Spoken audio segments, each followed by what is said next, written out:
Hi there. It's Monday, July 22nd, 2013, and today I want to talk a little bit about the power of fear. Whoa. I can assure you that the power of love is much stronger than the power of fear.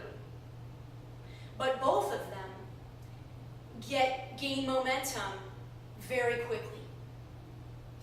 And I have lived a life of this sort of dichotomy, of this bipolar nature, if you will. Never diagnosed as bipolar, although many in my life and in my world have tried to suggest that perhaps that's what I suffered from. And I understand it. I understand these extremes so much more so now than I ever have in the past. And it was very characteristic. It was probably the primary characteristic trait, descriptor of my old story, was very much a roller coaster. Very much. My life was very much a roller coaster.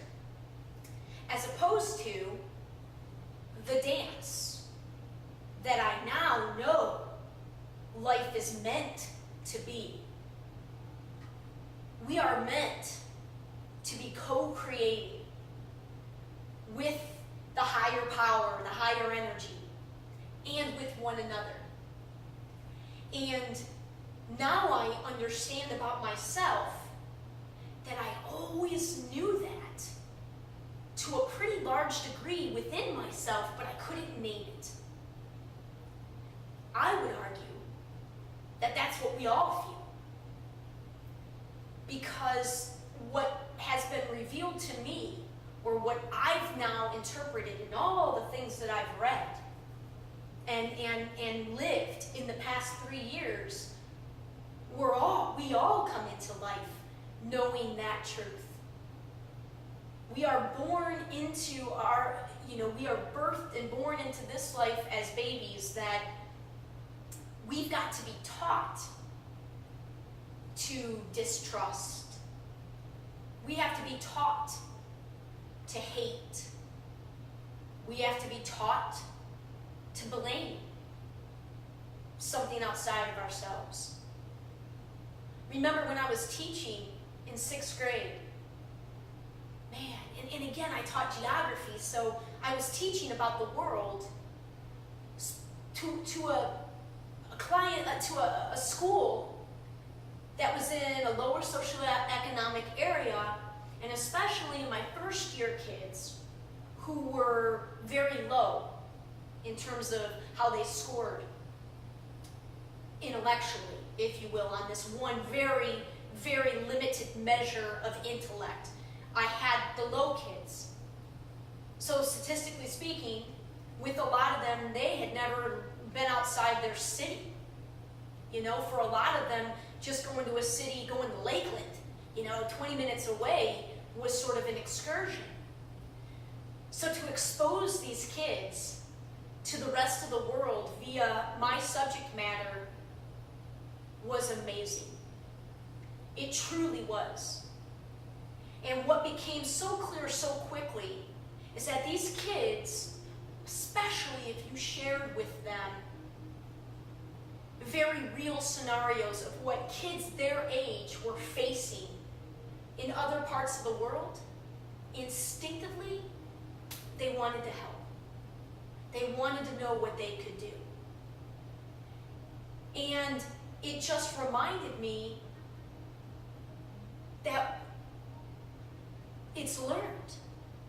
It's learned. So much of how we interact with this world is learned. And it used to be that we learned most of it from our immediate family and from our communities.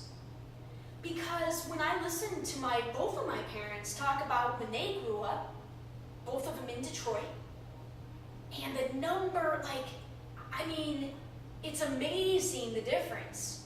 Not so much from when I grew up, but certainly from the way kids are growing up today. You know, first of all, their parents, God, if you heard the stories, I mean, their parents half the time didn't know where they were, right?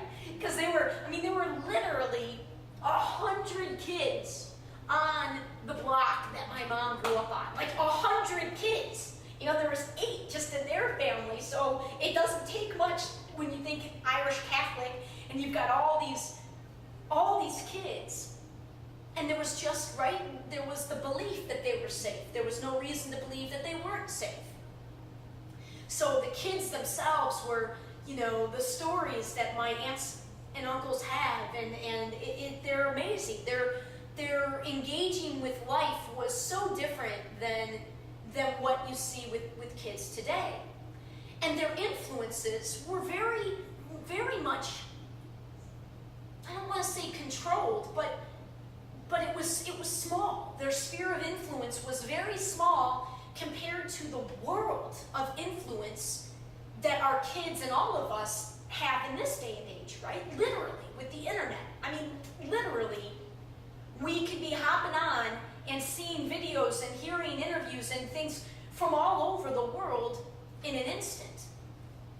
And it's a lot to take in. It's a lot of information to take in and to try to understand and comprehend and to know what to do with.